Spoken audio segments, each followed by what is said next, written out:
Naturellement, il fallait qu'il soit là parce que c'est le nouveau monde qui est en train de se construire. Et si vous voyez comment les choses s'organisent, tous ces peuples-là, ce sont des peuples qui ont traversé des difficultés et qui ont pu trouver leur chemin. Et nous sommes en train de traverser ces difficultés aussi et nous sommes en train de tracer notre chemin. Et n'oubliez pas que c'était une visite officielle.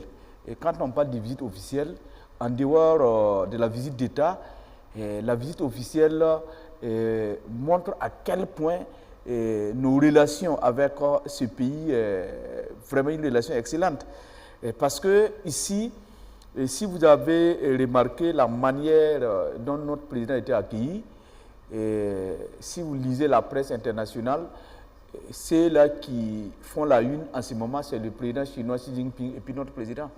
Donc la preuve est établie que dans le dispositif diplomatique russe, le Burkina Faso est au cœur, en tout cas, de son système.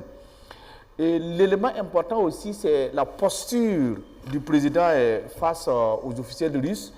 Il n'est pas parti avec une main tendue. Et si vous avez remarqué, on n'a rien demandé. Nous avons demandé ce qu'il y a, ce qu'on pourrait appeler des transferts de compétences pour former le capital humain, afin que nous puissions nous assumer en toute responsabilité. Et quand vous regardez l'organisation de la table, ce n'est pas comme dans des structures où les gens partent se morfondre et tendre la main pour commander le monde. Non, il n'en est rien.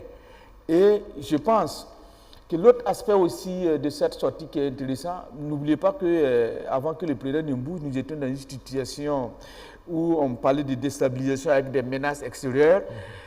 Ça aurait été ailleurs, le président a montré qu'il a la sérénité nécessaire, sinon il y aurait d'autres qui n'allaient pas sortir, parce que bon, on a vu des présidents qui ne sont pas revenus. Et mieux, comme il a été menacé au niveau international, il pouvait avoir peur de fendre les airs pour se retrouver à Moscou. Il l'a fait, il a montré à la face du monde que le Burkina ne refusera devant personne s'il s'agit de sa souveraineté.